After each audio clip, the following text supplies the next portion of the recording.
Cheers. আরে আরে cheers কর না, কি হয়েছে? মুখ গোমরা করে বসে আছিস কেন? রাকেশ দা, তুমি বলেছিলে যে আমরা এখানে বিজনেসের ব্যাপারে আলোচনা করব। হ্যাঁ তো করবো তো, নে আগে মদ খা। দাদা, তোমার কথা শুনে আমরা কিছু টাকাও জমা করেছি, কিন্তু সকাল থেকে আমরা এখানে ওখানে ঘুরেই যাচ্ছি। হ্যাঁ রাকেশ দা, সব টাকা তো মদ খেয়ে নিচ্ছ, এসব কি হচ্ছে? তুমি বাদ দাও এসব বিজনেসের কথা, আমাদের টাকাগুলো শুধু ফেরত দাও। কে? কি বললি তুই? ঠিকই বলছে, তুমি টাকাটা ফেরত দিয়ে দাও, আমরা দুজনে বেরিয়ে যাই এখান থেকে। ঘন্টা টাকা পাবি না। রাকেশ দা, আমি আমার টাকা ফেরত চাই। এই বাচ্চারা শান্ত, হ্যাঁ বেশি কথা নয়। হ্যাঁ আরে খরচ হয়ে গেছে ভাই, চল এনজয় কর, মদ খা। আমি একবার বললাম না আমার সব টাকা ফেরত চাই।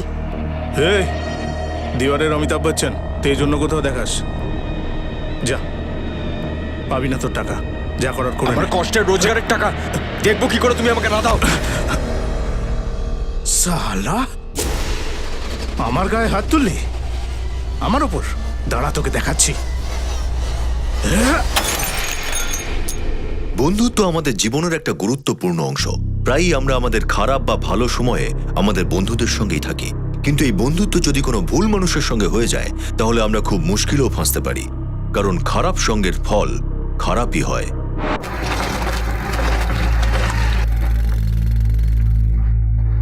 এই নিন ভাড়াটা।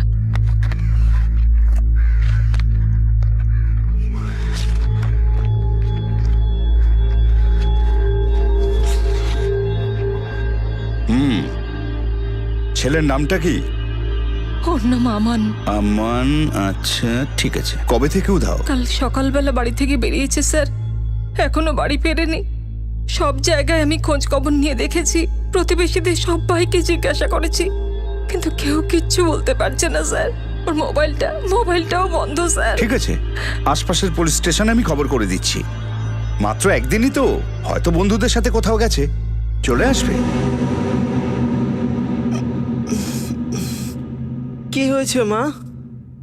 কি বললো পুলিশ? কিছু বলো না। কিচ্ছু বলেনি, বললো যখন খবর পাবে আমাকে জানাবে। কি হয়েছে হামিদা? কি কাকি, হয়েছে? ওই আমান দাদার কোথাও কোনো খোঁজ পাওয়া যাচ্ছে না। মা এক্ষুনি পুলিশ স্টেশন থেকে ঘুরে এলো। হামিদা একদম চিন্তা করো না, সব ঠিক হয়ে যাবে। চিন্তা না করে কি করব বলো আশা? আমার ছেলেটা নিখোঁজ হয়েছে, ছোট ছেলেটার শরীর ভালো না। ডাক্তারবাবু বললেন ওর কিডনি নষ্ট, 5 থেকে 7 লাখ টাকা লাগবে। তুমি বলো, এই কাপড় সেলাই করে আমি আর কত টাকা জমাবো বলো? কিচ্ছু বুঝতে পারছি না কি করবো। হায় রে, এসব দুশ্চিন্তায় তোমার কাপড় সেলাই করতেও ভুলে গেছি। আর একটু সময় দাও, আমি সেলাই করে দিচ্ছি। আরে না হামিদা, কোনো চিন্তা করো না, কাল পরশু করে দিও, আমি আসছি, ঠিক আছে? তুমি চিন্তা করো না। তুমি চিন্তা করো না মা, আমি যখন ঠিক হয়ে যাব না তখন আমিও কাজ করব, অনেক টাকা কামাবো। তোমাকে আর এসব কোনো কাজ করতে হবে না। আমার সোনা ছেলে, তো দাদাও যদি এই কথাটা একবার বুঝতে পারতো।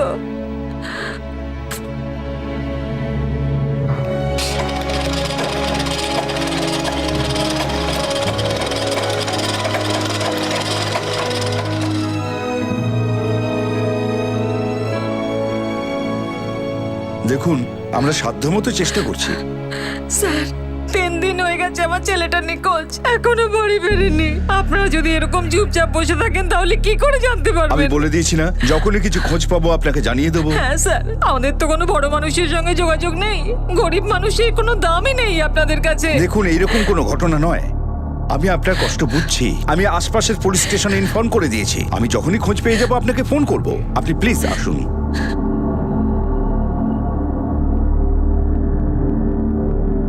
আরে আমান, করিম কাকা বলছিল তৌফিকের ফ্যাক্টরিতে তোর জন্য একটা কাজ দেখেছে, তুই ওর সঙ্গে দেখা করে নিস। আরে মা, আমি তো তোমাকে আগেই বলেছিলাম আমি চাকরি বাকরি করতে চাই না, আমি নিজের ব্যবসা করতে চাই।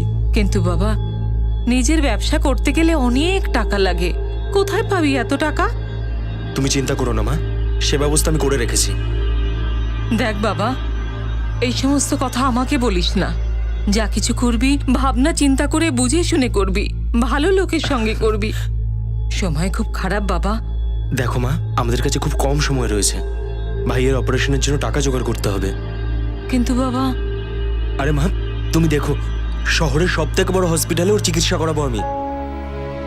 আর তারপরে তোমাকেও কাজ করতে হবে না। আমার উপর ভরসা রেখো, আমি সব ঠিক করে দেবো।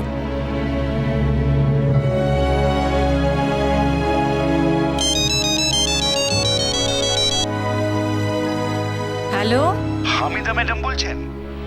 হ্যাঁ আপনি তাড়াতাড়ি সরকারি হসপিটালে আসুন, বডি শনাক্ত করতে হবে।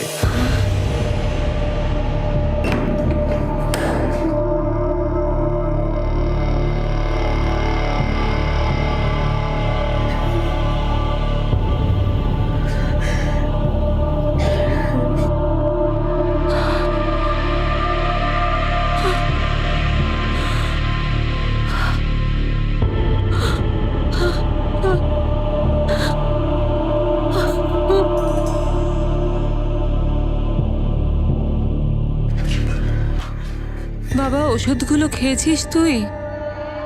মা, দাদা, কিচ্ছু বলিস না বাবা। আমার মতো এরকম দিন কোনো মাকে যেন না দেখতে হয়। কিন্তু মা, ওই দাদা। মা,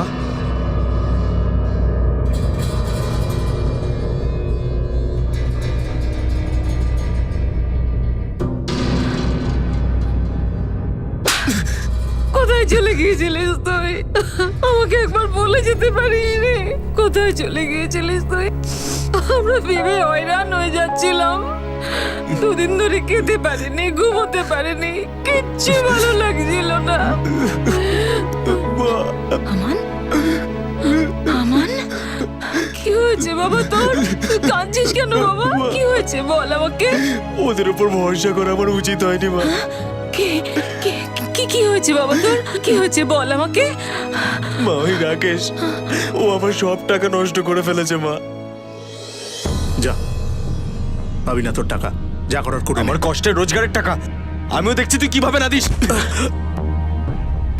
সালা, আমার গায়ে হাত তুললে? আমার গায়ে? দাঁড়া, দেখাচ্ছি মজা তোকে। তো আজকে আমি কি করছিস? রাকেশ দা, আরে বোঝাই, ওকে সামলা। রাকেশ দা, চুপ কর। ওকে সামলা আগে। সে কে? তুই তুই ঠিক আছিস তো? তোর কিছু হয়নি তো? চল এক্ষুনি থানায় চল, চল চল। না না মা, ও খুব খারাপ লোক, আর আমি কোনো ঝামেলা চাই না। আর আমার কাছে তো কোনো প্রমাণও নেই। আমার ভুল হয়ে গেছে মা, ক্ষমা করে দাও আমায়। আমি তোমাকে কথা দিচ্ছি, আমি কালকের থেকেই চাকরির খোঁজ শুরু করে দেবো। তুমি চিন্তা করো না মা, ভাইয়ের চিকিৎসার জন্য টাকা আমি নিয়ে আসবো মা। বাবাটা।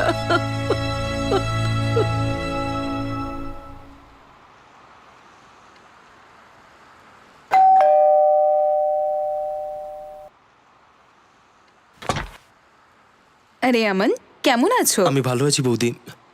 রফিক আছে বাড়িতে? হ্যাঁ আছে তো, আসো ভিতরে এসো। রফিক, আমান এসেছে। বস বস। আসলে আন্টি, রফিকের সাথে দেখা করতে। আরে আমান, কেমন আছিস? আরে রফিক, কারোর সাথে কাজের ব্যাপারে কোনো কথা হয়েছে?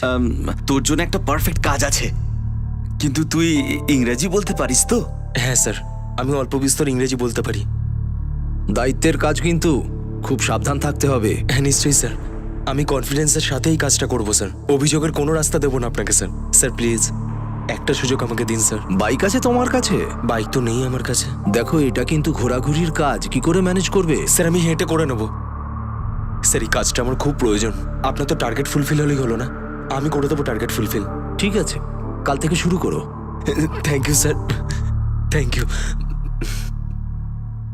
মা, আমান, আমান, আমি চাকরি পেয়ে গেছি মা, আমি চাকরি পেয়ে গেছি।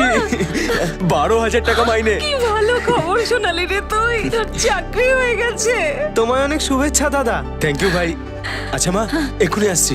যে বন্ধুটা আমাকে এই চাকরিটা পাইয়ে দিল, ওর সাথে দেখা করে আসি একবার। আসবার সময় মিষ্টি নিয়ে আসিস। নিশ্চয়ই আনবো মা। দেখো তুমি, সব ঠিক হয়ে যাবে।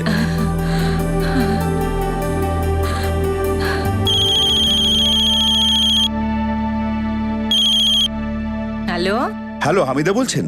হ্যাঁ, আমার নামে একটা ছেলে চুরি করতে গিয়ে ধরা পড়েছে। আপনি তাড়াতাড়ি থানায় আসুন। কিন্তু স্যার, আমার ছেলে তো বাড়ি ফিরে এসেছে। কি?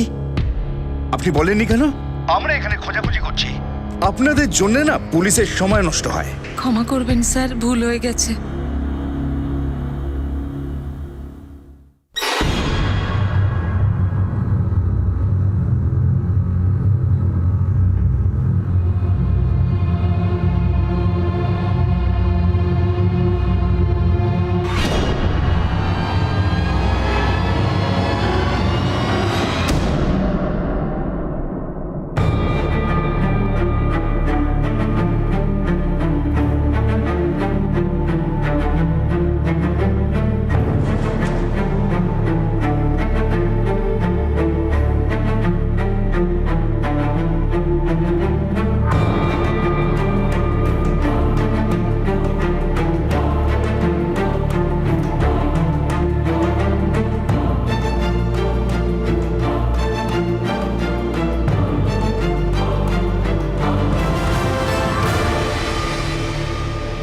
আরে হেনা, কেমন আছো তুমি? ঠিক আছে। শুনলাম তুমি চাকরি পেয়েছো। হ্যাঁ, 3 সপ্তাহ হয়েছে সবে। শুনে ভালো লাগলো। এবার তো তোমার ভাইয়ের আর কোনো অসুবিধা হবে না নিশ্চয়ই? বলতে পারবো না। আর তোমার? আরে হেনা, শোনো না।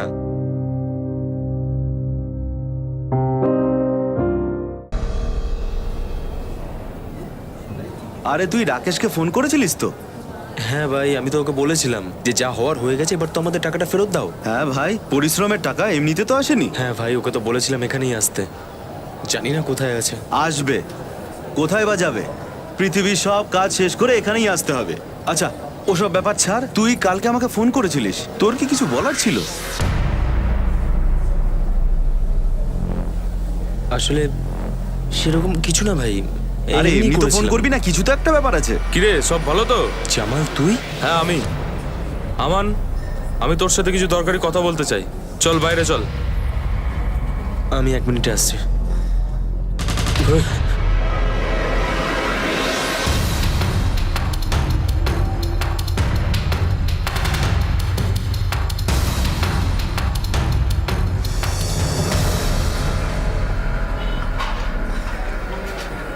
ওই, এত আপসেট হয়ে আছিস কেন? কি হয়েছে? আরে কিছু না ভাই, জাস্ট এমনি। আরে কিছু তো একটা হয়েছে, বল না কি? কিছু না ভাই, এমনিতেই জাস্ট। কি হয়েছে দাদা, তোমায় আজ খুব খুশি দেখাচ্ছে? আজ হচ্ছে প্রথম দিন, স্যালারি পাবো আজকে। আরে বাহ, খুব ভালো তো। তাহলে তো খাওয়াতে হবে আমান বাবা। কোথায় খাওয়াবে আমাদের আজ? তুমি যেরকম চাও মা। পাড়ার মোড়ের বড় দোকানটা থেকে খাবার আনাবো সন্ধ্যাবেলা। হ্যাঁ, আমি শুনেছি ওখানে খুব ভালো ক্ষীর পাওয়া যায়। ক্ষীর আনবো আর মটন বিরিয়ানি। কিন্তু দাদা, আমি কি করে খাবো? আমাকে তো ডক্টর না করেছে। আরে আমান, তো দেরি হয়ে যাচ্ছে বাবা, এবার তুই বেরো, সাবধানে যাস। হ্যাঁ আসছি মা। শোন, 1 মিনিট, 1 মিনিট। এই রুমালটা আমি নিজের হাতে তোর জন্য বানিয়েছি বাবা। সব সময় এটা তোর সঙ্গে রাখবি, আমার ভালোবাসা মনে করে।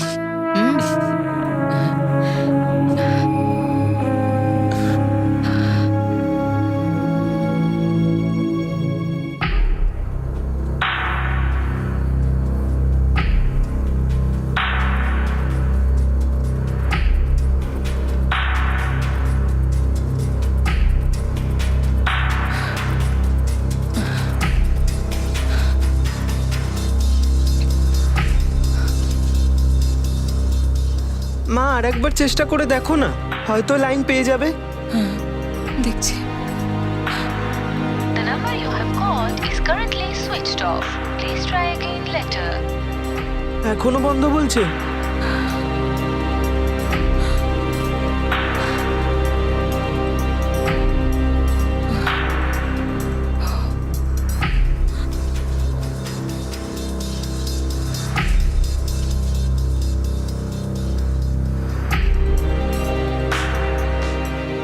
মা, তুমি চিন্তা করো না, দাদা ঠিক বাড়ি চলে আসবে। হতে পারে যে বন্ধুদের সঙ্গে গেছে কোথাও পার্টি করতে। আরে পার্টি করুক আর যাই করুক, অন্তত পক্ষে ফোনটা তো চালু রাখবে। আমি যে খবর নেব, কোথায় নেব? আমার তো ভীষণ ভয় করছে। মা please. Hello Aman.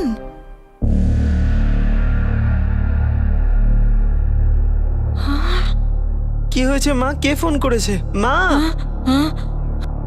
Police station থেকে ফোন ছিল। বাস বাস বাস, এখানে রাখো। এ নাও ভাই। হ্যাঁ, তাহলে স্যার, কি ব্যাপার, কি হয়েছে? বসুন। কোথায় আপনার ছেলে? স্যার, ও কাল রাত থেকেই তো বাড়ি ফেরেনি। আমি বলে দিচ্ছি, আবার পালিয়ে গেছে নিজের বন্ধুদের সাথে। আর এবার এনার টাকা নিয়ে পালিয়েছে। ইনি আগরওয়াল বাবু, এনার এজেন্সিতে আপনার ছেলে কাজ করত। কি বলছেন স্যার আপনি? আগে হ্যাঁ, কোম্পানি 70,000 টাকা নিয়ে ও পালিয়ে গিয়েছে। না না স্যার, আমার ছেলে এরকম করতে পারে না স্যার। কমপ্লেন করেছেন ইনি। আমার চুরি করতে পারে না স্যার, ও এরকম করতেই পারে না স্যার। দেখুন, ও যদি চুরি না করতো তাহলে এইভাবে বাড়ি থেকে পালিয়ে যেত না, এমনকি মোবাইল অফ করে। আমি মানছি স্যার, ওর মোবাইল সুইচ অফ বলছে। আর এমনিতেই আপনার ছেলের তো অভ্যাসই আছে কিছু না বলে বাড়ি থেকে পালিয়ে যাওয়া। ওকে বলবেন ও যতই লুকিয়ে থাকার চেষ্টা করুক না, বেশি দিন আমাদের হাত থেকে রেহাই পাবে না। আপনি এবার যেতে পারেন।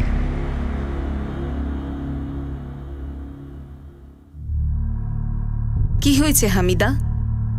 আমানের ব্যাপারে কিছু জানতে পারলে বলো না। কোথায় গেছিলে? পুলিশের কাছে? ওরা ডেকেছিল তোমায়? ঠিক আছে, চলো আমি পরে আসছি। একটা কথা বলি, কিছু মনে করো না, হ্যাঁ? কি বলো তো, একটা মানুষ যখন কোনো খারাপ সঙ্গে পড়ে যায় না, তাহলে তার শোধরানোটা খুব মুশকিল হয়ে যায়।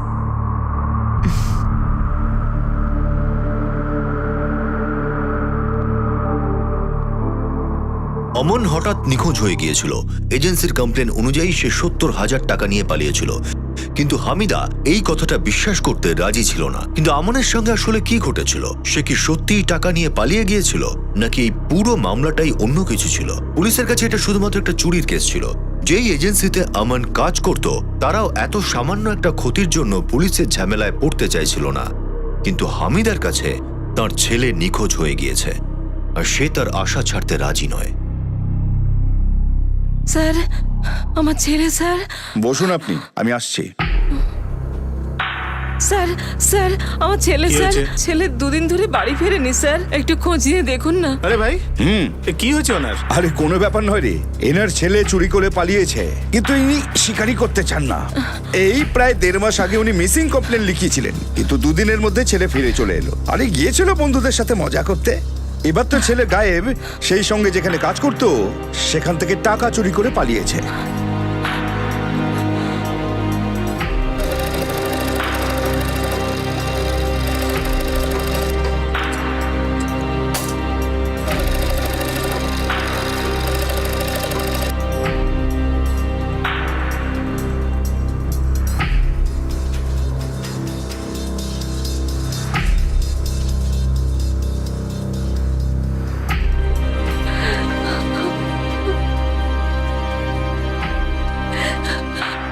মা, ভাইয়ের তো সবসময় শরীর খারাপ থাকে, তাই আমি ভেবে নিয়েছি আমি আমার একটা কিডনি ওকে দিয়ে দেবো। এসব তুই কি কথা বলছিস বাবা? সত্যি বলছি। তাছাড়াও আমার কাছে তো 2টো কিডনি আছে, তাই না? একটা আমার আর একটা আমার ভাইয়ের। না বাবা, তোর সামনে তোর পুরো ভবিষ্যৎটা পড়ে রয়েছে। তোকে বিয়ে করতে হবে, অনেক কাজ করে অনেক টাকা রোজগার করতে হবে। কিন্তু মা, ভাইয়ের ঠিক হওয়াটাও তো দরকারি, তাই না? তুমি প্লিজ কোনো ডক্টরের সাথে কথা বলো না মা, প্লিজ। এখনো তোর মা বেঁচে আছে, আমি তো আছি। যদি তোর ভাইয়ের কিডনি দেওয়ার দরকার পড়ে, তাহলে আমি আমার কিডনি দেব। তুই শুধু কাজের উপর মন দে, হ্যাঁ?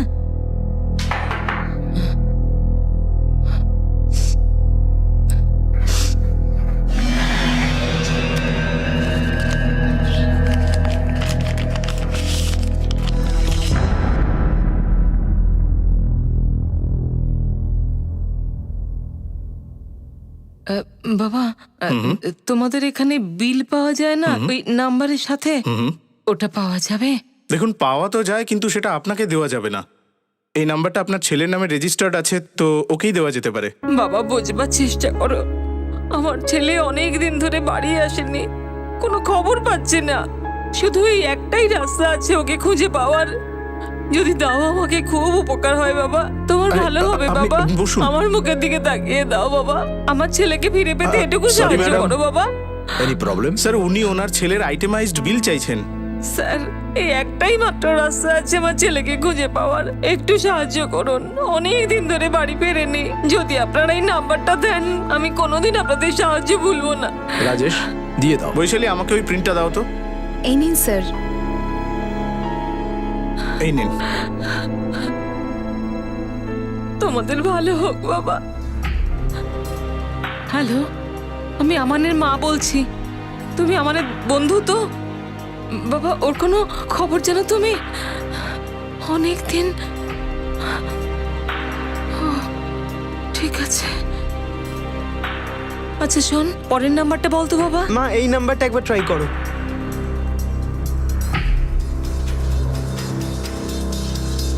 The number you have called is currently switched switched off. এই নাম্বারটা তো সুইচ অফ বলছে। মা এই দেখো, এই নাম্বারটা থেকে আমান দাদার ফোনে অনেকবার কল গেছে। আচ্ছা বলতো। 90875357। হ্যালো, কে? জাভেদ বলছি, আপনি কে? আচ্ছা শোনো, আমি আমানের মা বলছি। তুমি আমানের বন্ধু তো? হ্যাঁ আন্টি, কিন্তু আমান কোথায়? অনেকদিন তোকে দেখিনি। বাবা, আমি তোমার সঙ্গে দেখা করতে চাই বাবা, খুব জরুরি দরকার। রফিক, আমান তোর খুব ভালো বন্ধু, ওরা দুজনে একসাথেই থাকে। ও আচ্ছা, তোমার কাছে ওর নাম্বার আছে বাবা? হ্যাঁ আন্টি, আমার কাছে হবে হয়তো। আচ্ছা লিখুন 10836395। এই নাম্বার তো আছে আমার কাছে। কিছুক্ষণ আগেই আমি এই নাম্বারটাতে ফোন করেছি, কিন্তু সুইচ অফ বলছে যে। আন্টি, এই নাম্বারটাই আমার কাছে আছে ওর। তুমি কি জানো রফিকের বাড়ি কোথায়?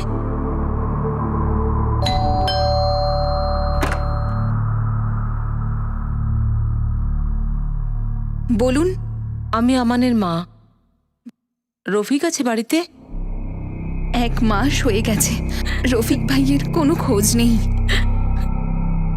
তার মানে হলো যে দুজনে একই দিন থেকে নিখোঁজ। আমরা দুজনেই তো মেয়ে মানুষ, কোথায় কোথায় খুঁজবো? একটা ছেলেকে তো প্রথমেই হারিয়েছি, আর এই ছেলেটা তো কোনো খোঁজই নেই, কোথায় যে ছেড়ে চলে গেল। এখানে তো আমার যথেষ্ট সন্দেহ হচ্ছে। আমাদের পুলিশ স্টেশনে গিয়ে সবকিছু জানানো উচিত। প্রত্যেক মাই নিজের ছেলেকে ভালোভাবে, কিন্তু আমার মনে হচ্ছে আপনাদের ছেলেরা অন্যায়ের সাথে জড়িয়েছে। না না স্যার, এরকম নয়। আমার ছেলে আমান এখন অনেক পাল্টে গেছে। ও তো চাকরি করছিল। আপনি রফিকের মা? হ্যাঁ সাহেব। আপনার বাড়িতে কে কে আছে? ওই আমার বাড়িতে আমি আর আমার বড় ছেলের বউ সালমা থাকে, আর আমার রফিক তো। স্যার ওই রফিক আর আমান ওরা খুব ভালো বন্ধু ছিল, দুজনে 1 মাস ধরে নিখোঁজ। স্যার আপনি আমাদের রিপোর্টটা লিখে নিন না স্যার। আমি বলেছি না আপনাদের। এড়িয়ে যাবেন না, রিপোর্টটা লিখুন না স্যার। স্যার কি হয়েছে কদম? স্যার প্রবলেম এনাদের?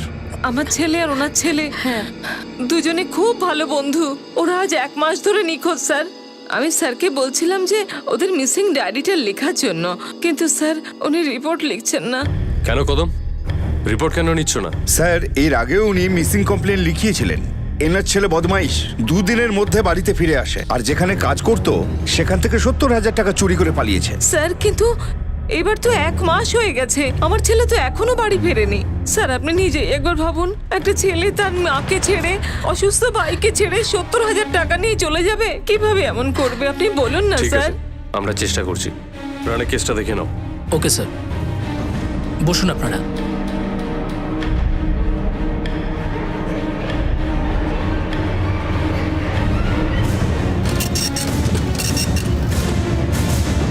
স্যার, রফিক আর আমান যেদিন থেকে নিখোঁজ সেই দিন থেকে ওদের মোবাইল সুইচ অফ আসছে, আর দুটো মোবাইলেরই শেষ লোকেশন তানভিলের আশেপাশে রয়েছে। তার মানে হলো দুজনেই মুম্বাইয়ের বাইরে রয়েছে। একটা কাজ করো, দুটো মোবাইলকে সার্ভেলেন্সে দিয়ে দাও। Yes sir. কখনো না কখনো একটা ফোন তো অন হবেই, আর এই সব কটা নম্বরে ফোন করো যদি কিছু জানা যায়। Yes sir. হামিদাকে ডেকে নিয়ে এসো। আপনার ছেলের সাথে কারো শত্রুতা ছিল? স্যার শত্রুতা নয়, কিন্তু ওরা খুবই ভয়ানক, আর এখন আমি কোনো ঝামেলা চাই না। হ্যাঁ, ওর এক বন্ধুর সাথে ওর একবার খুব ঝামেলা হয়েছিল। কি নাম ওর? রাকেশ দুবে। থাকে কোথায়? বৈশালী নগরে থাকে।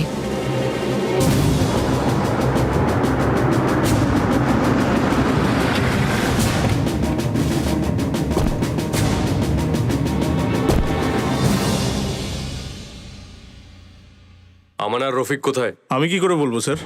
বেশি প্রশ্ন করলে না হাত পা ভেঙে গলায় ঝুলিয়ে দেবো। বল আমান আর রফিক কোথায়? জানি না স্যার। আমি জানিস না তুই? আচ্ছা চল এটা বল, আমানের সঙ্গে তোর কি ঝামেলা ছিল? কোনো ঝামেলা ছিল না স্যার, বন্ধু তো আমার। আচ্ছা, তা সেই বন্ধুকে সোডা বোতল দিয়ে মারতে গিয়েছিলি তো তুই? আরে না না স্যার, ওই মদ খেয়ে একটু ঝামেলা হয়ে গেছিল আর কি। রফিক তো ভালো বন্ধু স্যার আমার। তার মানে আমার নয়? না না স্যার, ও তো ভালো বন্ধু আমার। ওদের দুজনের টাকা মেরেছিস তো তুই? স্যার ওই ধান্দায় তো ওপর নিচ হয়, তাই না তোর স্যার? সমস্ত ধান্দা না তোর পিছন দিয়ে টেনে বার করবো। যেদিন আমান আর রফিক গায়েব হয়েছিল কোথায় ছিলিস তুই? কোন দিন স্যার? 1 তারিখে। 1 তারিখে আমি ওই হিল পয়েন্ট হোটেল ঘোরবন্দরে ছিলাম স্যার। আমি চাঁদের বদলুর লজে স্যার। কার সাথে গেছিলিস তুই ওখানে? ওই স্যার আমি বল কার সঙ্গে গিয়েছিলি তুই, বল। স্যার স্যার সালমার সঙ্গে স্যার। কে সালমা? ও ওই রফিক আমার বন্ধু, ওর বৌদি স্যার, বিধবা স্যার। ওর দাদা মারা যাওয়ার পর আমার আর ওর বৌদির মধ্যে একটা সম্পর্ক হয়েছে স্যার। রফিক জানে এই বিষয়ে কিছু? না স্যার, আমি বলতেই চাইছিলাম ওকে। আর আমান? ও সবটাই জানে স্যার, ও দেখে নিয়েছিল আমাদের একদিন।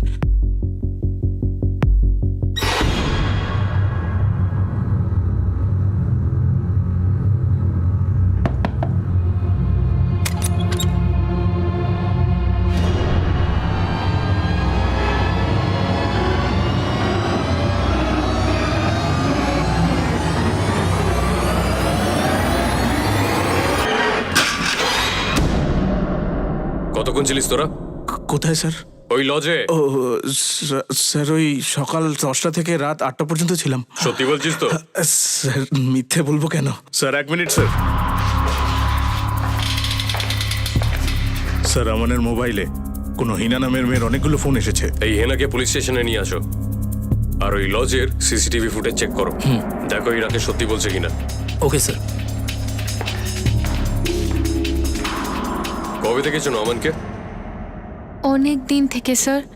আমি আর ও একে অপরকে পছন্দ করতাম, কিন্তু ও কোনো কাজকর্ম করতো না, তাই আমার বাড়ির লোক এসব পছন্দ করতো না, আর আমিও ওর সাথে কথা বলা প্রায় বন্ধ করে দিয়েছিলাম। আর তারপর যখন কাজ করতে শুরু করলো তখন? যখন ও চাকরি করতে শুরু করলো তো আমরা আবার আমাদের সম্পর্কের কথা ভাবতে শুরু করলাম। এবার তো আর কোনো প্রবলেম হবে না, তাই না? তোমার বাড়ির লোকেদের উল্টোপাল্টা ইমেজ বানিয়েছো, সেটা শুধরাতে সময় লাগবে। তা সময় নাও না তুমি। আর আমার কাছে অনেক সময় আছে। আর হ্যাঁ, ততদিন আমার চাকরিটাও ঠিক হয়ে যাবে। এখন স্যালারি 12,000 টাকা, ততদিনে 20,000 টাকা হয়ে যাবে। এই জেগে জেগে স্বপ্ন দেখা বন্ধ করো আর নিজের কাজে মন দাও তো তুমি। সত্যি কথা বলবো একটা, তোমার সঙ্গে যবে থেকে দেখা করতে শুরু করলাম, শুধু তোমার ব্যাপারেই আমি ভাবছি। কিন্তু তাহলে এবার তোমার বাড়িতে তোমার আর আমানের রিলেশনের ব্যাপারে কিছু কি জানতো? না স্যার, আমাদের রিলেশনের ব্যাপারে কেউ কিচ্ছু জানতো না। আর ওই দিনও স্যালারি পাওয়ার কথা ছিল। আমরা সেদিন বাইরে যাওয়ার প্ল্যানও করেছিলাম, কিন্তু এলোই না। স্যার, আমার মনে হয় না ও 70,000 টাকার জন্য এইসব কিছু করবে। ও যতটুকু আয় করছিল তাতেও খুব খুশিই ছিল। ঠিক আছে, তুমি যাও। যদি আর কিছু জানার হয় তোমাকে ডেকে পাঠাবো। রানে স্যার। এই রাকেশকে আমার ঠিক লাগছে না। কিন্তু স্যার সন্দেহ করার কোনো উপায়ও নেই, ও সত্যি কথা বলছে। তুমি ওই লজে সিসিটিভি ফুটেজ ঠিক করে চেক করেছিলে? Yes sir. লজের সিসিটিভি ফুটেজ অনুযায়ী সারাদিন সালমার সঙ্গেই ছিল।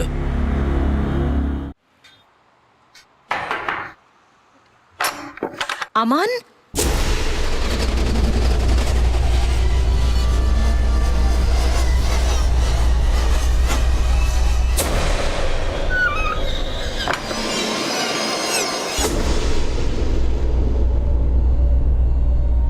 চিঠি এসেছে রে। কই দেখি, পড়তো। তোমার নামে রয়েছে। আমাকে আবার কে লিখবে? লেখ তো কার চিঠি। কে লিখেছে রে? আমানদা পাঠিয়েছে। আমানের? কি লিখেছে আমান? কোথায় আছে ও? কেমন আছে ও? পড় না, কি লিখেছে, তাড়াতাড়ি পড়। মা, আমাকে খোঁজার চেষ্টা করো না, আমি যেখানে আছি ভালো আছি। তোমার আমান।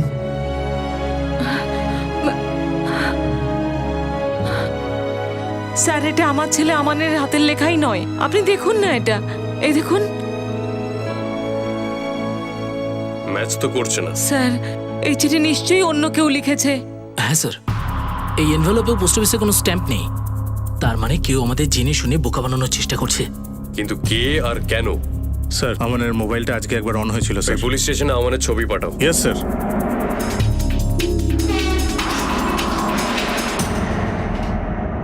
মাসিক মাত্র 12,000 টাকা মাইনেতে কাজ করা আমানকে কেউ কেন অপহরণ করতে যাবে?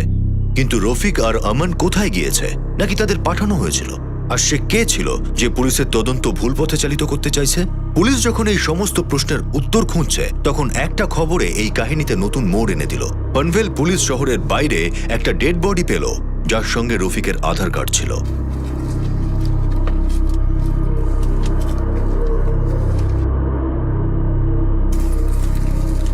চেক করো।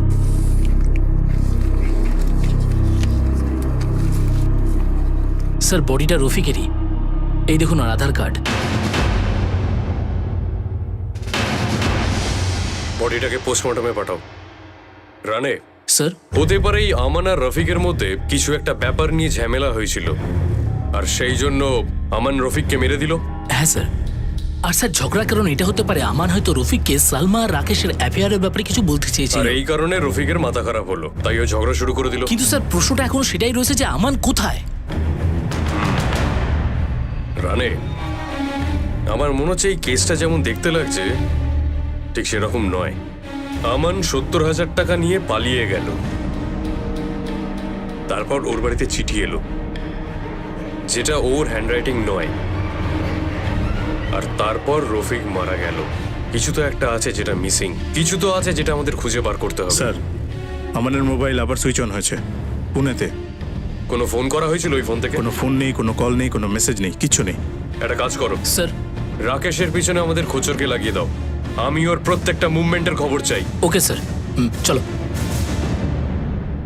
রফিকের ডেড বডি পাওয়ার পর এই মামলাটা যেন আরো জটিল হয়ে গেল। আমার নিখোঁজ হয়েছে প্রায় 1.5 মাস কেটে গিয়েছে, কিন্তু তার সম্পর্কে এখনো কোনো খবর পাওয়া যায়নি। যেহেতু আমান আর রফিক একসঙ্গে নিখোঁজ হয়েছিল, তাই তাদের একসঙ্গে মারা যাওয়ার পসিবিলিটিও অস্বীকার করা যাচ্ছিল না।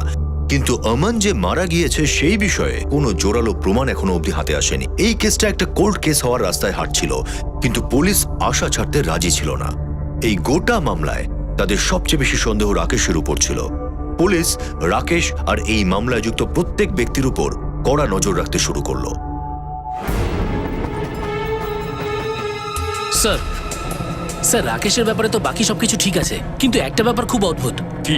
ওর কাছে একটা নয় 2টো মোবাইল ফোন রয়েছে, আর একটা ফোনও মাঝে সাঝে লুকিয়ে ব্যবহার করে থাকে। রানে, স্যার জানি না কেন প্রথম থেকেই আমার এরকম মনে হচ্ছে যে রাকেশ আমাদের থেকে কিছু লুকোচ্ছে। Yes sir. তুমি এই লজের সিসিটিভি ফুটেজ ঠিক করে চেক করেছিলে তো? রাকেশ পুরোদিন ওখানেই ছিল তো? হ্যাঁ স্যার, আমি লজের রেজিস্টার অনুযায়ী চেক ইন আর চেক আউট আমি ফুটেজ না দেখেছিলাম। রানী, আমার ওই লজের পুরো দিনে সিসিটিভি ফুটেজ চাই। Okay sir.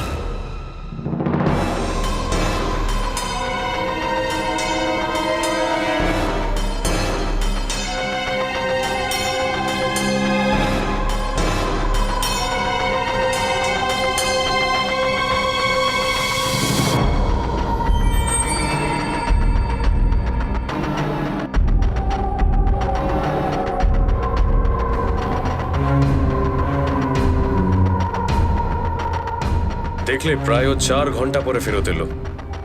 Yes sir. কিছু তো গোলমাল আছে। চলো লজে গিয়ে জিজ্ঞাসাবাদ করি।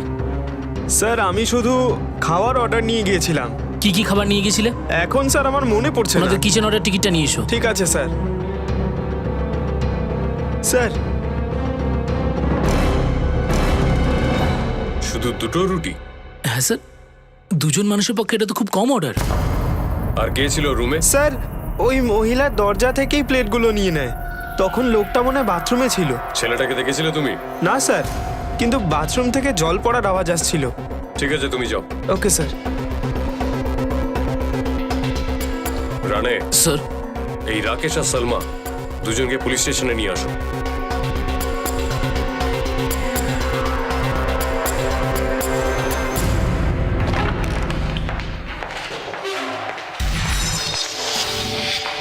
তোমার আর রাকেশের অবৈধ সম্পর্কের জন্য তুমি তোমার দেওয়ারের খুন করিয়ে দিলে। না স্যার, এটা সত্যি নয়। দেখো, রাকেশ আমাদের সব সত্যি বলে দিয়েছে, আর ও আমাদের বলেছে যে তুমি ওকে রফিককে মারার জন্য বলেছিলে। না স্যার, ও মিথ্যে বলছে। আমি তো শুধু কি? হ্যাঁ, কি বলো? স্যার, সেদিন প্ল্যান অনুযায়ী আমি আম্মিকে মিথ্যে বলে বাড়ি থেকে বেরোই। আমার আর রাকেশের দেখা করার কথা ছিল। আমি আসছি, আমার আসতে একটু দেরি হবে। আরে আমান, সব সময় ন্যাকামো করিস? হ্যাঁ, এই প্রথম তুই স্যালারি পেয়েছিস, আমার পার্টি চাই ব্যাস। আরে রফিক ভাই, আজকে নয় ভাই, আজ আমাকে আরো 3খানা কাস্টমারের কাছে যেতে হবে, আর আজকের কালেকশন 70,000 টাকা। সেই টাকাটা আবার অফিসে জমা করতে হবে। কি ব্যাপার ভাই আমান, হ্যাঁ তুই তো বেশ বড় হয়ে গেছিস, পকেটে 70,000 টাকা নিয়ে ঘুরে বেড়াচ্ছিস। আরে কোথায় ভাই, ওটা আমার থরি না, কোম্পানির। তুই তো জানিস ভাই। আচ্ছা ঠিক আছে, আমি এখন রাখছি। হ্যাঁ চল ফোন রাখ, পরে দেখা হচ্ছে ভাই। সালমা, সালমা, বোরখা পরে আসোনি কেন? বলেছিলাম না বোরখা পরে বেরোবে। কে জানে জায়গাটা কেমন। তুমিও না খুব টেনশন করো, বোরখা তো ব্যাগেই রয়েছে। তুমি তো জানো আমি কি মিথ্যে বলেছি। তুমিও না।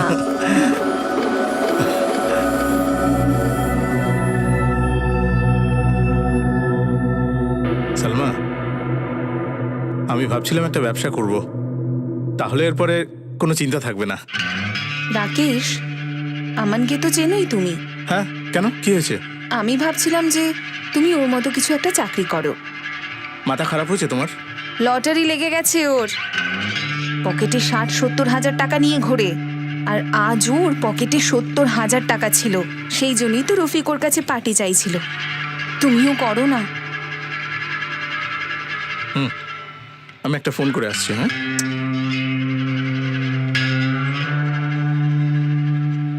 হ্যাঁ রফিক ভাই, ওই তোর আর আমানের কাছ থেকে টাকা নিয়েছিলাম না 20,000 করে, সেটা ফেরত দেবো। ঠিক আছে রাকেশ দা, কালকে দিয়ে দিও তুমি। আরে ভাই আজকে চলে আয় না, কালকের কে জানে খরচ হয়ে যায় যদি। ঠিক আছে, তাহলে কোথায় দেখা করব? ভাই একটা কাজ কর, ওই পানভেল আছে না, পানভেল, ওখানে চলে আয়। অমনকেও সাথে নিয়ে আসিস। ঠিক আছে রাকেশ দা। আচ্ছা সালমা, শোনো না, ওই একটা আর্জেন্ট কাজ এসেছে, আমি চললাম। তুমি ততক্ষণে খাবার খেয়ে নাও। কিন্তু কোথায় যাচ্ছ? একটা আর্জেন্ট কাজ এসেছে বাবা, আমি ঠিক চলে আসবো। আচ্ছা শোনো, তোমার বোরখাটা কোথায়? ব্যাগে। ঠিক আছে, ওকে। ব্যাস স্যার, আমি এটুকুই জানি। তারপরও চলে যায়, আর 3-4 ঘন্টা পর আবার ফিরে আসে। বোরখা পরে গেছিল? হ্যাঁ স্যার। তার মানে তুমি এটা জানতে যে রাকেশ রফিককে খুন করতে যাচ্ছে, আর এটা জেনেও তুমি চুপ ছিলে? না স্যার, সত্যি আমি কিচ্ছু জানি না। ও এরকম কিছু করতো সেটা আমি সত্যিই জানতাম না। দেখ, সালমা আমাদের সবকিছু সত্যিটা বলে দিয়েছে। এবার তুই সত্যিটা কি বলবি, নাকি আমি আমার মতো ট্রিটমেন্ট দেবো? বল। Sir sir sir sir sir মিথ্যে বলছে স্যার সালমা, এরকম কোনো ব্যাপার নয় স্যার। স্যার আমি আপনাদের জিজ্ঞেস করতে চাচ্ছিলাম যে রফিকের চুপ। কিছু জানা গেল কিনা। মোবাইল কই তোর? এই যে স্যার। আর আরেকটা স্যার? অন্য মোবাইলটা বের কর। কোথায় ওটা, বের কর। দিচ্ছি দিচ্ছি স্যার। কেন মালি দুইজনকে? বল বল বল বল বল। ও স্যার, ওই রফিককে রাস্তা থেকে সরাতে হতো স্যার। আমি ভয় পেয়ে গেছিলাম যে ও হয়তো আমান রফিককে আমার আর সালমার ব্যাপারে সব বলে দেবে। স্যার আমার কাছে কাজকর্ম কিছু নেই স্যার, কিছু টাকা পয়সার প্রয়োজন ছিল, তো ওই দিন আমানের কাছে 70,000 টাকা ছিল স্যার। তো আমি সেই জন্যই ওখানে গেছিলাম স্যার। আর ওই জামালেরও আমানের থেকে বদলা নেওয়ার ছিল, তাই ওকে সাথে নিয়ে গিয়েছিলাম। এই জামালটা আবার কে? হেনার দাদা স্যার। আরে রাকেশ দা, ওই টাকাটা। হ্যাঁ, টাকা চাই তোর? হ্যাঁ হ্যাঁ দেবো তো টাকা। এনেছো তো আমান? টাকা এনেছিস তো আমান? আরে রাকেশ দা, দেখা? এগুলো কি হ্যাঁ, করছো বের কর। তুমি? আরে কি এতে হচ্ছে? টাকা আছে তো? আরে রাকেশ দা, কি করছো তুমি? দেখা, আরে, রাকেশ দা, ছাড়ো, দেখা, রাকেশ দা, ছাড়ো, এসব কি করছো? ছাড়ো বলছি। রাকেশ দা, এর মধ্যে অফিসের ব্যাপার রয়েছে। রাকেশ দা, ছাড়ো কে? আমান, আরে আমান, এটা কি করলি তুই? সালা আমার বোনের সাথে বিয়ে করতে গেছিল। হাট, নিজেকে বিরাট কিছু মনে করে ও। রানে, স্যার। জামালকে তুলে নাও। জামাল কোথায়? ও তো ধরো ওকে।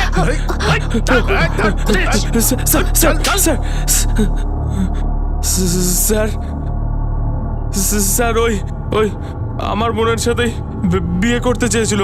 আমার বোনের আশেপাশে তোকে যেন দেখতেও না পায়। দাদা, আমি হেনার সাথে ভুল করেও ভাববি না কখনো। এই জন্য যখন রাকেশ আমাকে আমান আর রফিকের মার্ডার করার প্ল্যানে থাকতে বললো, তখন আমি মেনে নিলাম। আমি তোমাদের দুজনকে কিন্তু ছাড়বো না, সবাইকে বলে দেবো কিন্তু। তোকে তো আমি ওই পালাচ্ছিস কোথায়? ওই পালাবি না। এই ধর ওকে, ধর রাকেশ, ওকে ধর। এই পালাবি না, মেরে ফেলবো তোকে কিন্তু, বলে দিলাম।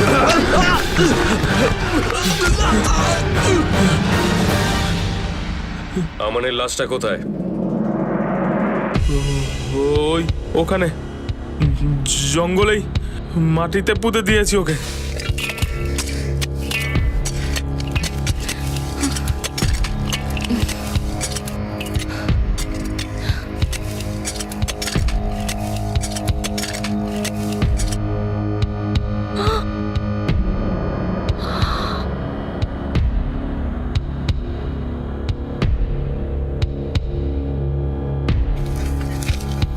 স্যার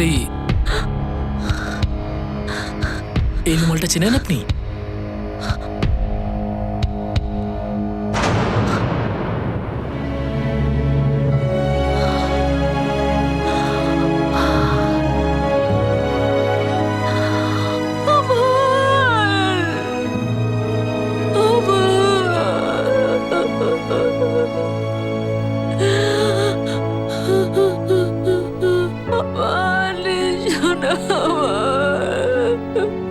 রাকেশ আর সলমার অবৈধ সম্পর্ক রাকেশকে অপরাধের নরকের দিকে ঠেলে দিল।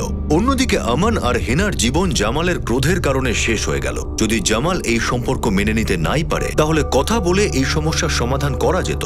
রাকেশ আর জামাল প্রায় পারফেক্ট প্ল্যান বানিয়ে ফেলেছিল, কিন্তু অপরাধ কখনো লুকিয়ে থাকে না। রাকেশের লোভ আর জামালের মনে ঘৃণা আমান আর রফিকের প্রাণ কেড়ে নিল, আর এখন ওরা দুজনই খুনের অপরাধের শাস্তি ভোগ করছে। সালমাও এই অপরাধে ভাগীদার হওয়ার কারণে জেলের ভিতরে রয়েছে। এই তিনজন মিলে দুজন মাকে সারা জীবনের মতো শাস্তি দিল। বেচারি হামিদা আজও মানুষের জামা সেলাই করে নিজের অসুস্থ ছেলের ওষুধের জন্য টাকা জোগাড়ের চেষ্টা করে চলেছে। লোভে পাপ, পাপে মৃত্যু, এটা শুধুমাত্র একটা প্রবাদই নয়, বরং অনেক বড় একটা সত্য আর আমাদের সবার কাছে শিক্ষা। এখন আমি অনুপ সোনি আপনাদের কাছ থেকে বিদায় নিচ্ছি। আবার দেখা হবে পরবর্তী এপিসোডে, আর পর্দা ফাঁস করবো আরো একটা অপরাধের। ততক্ষণ নিজের এবং নিজের পরিবারের খেয়াল রাখুন আর দেখতে থাকুন ক্রাইম পেট্রোল ডায়াল 100। শিক্ষা একজনের, জ্ঞান আমাদের সবার। জয় হিন্দ।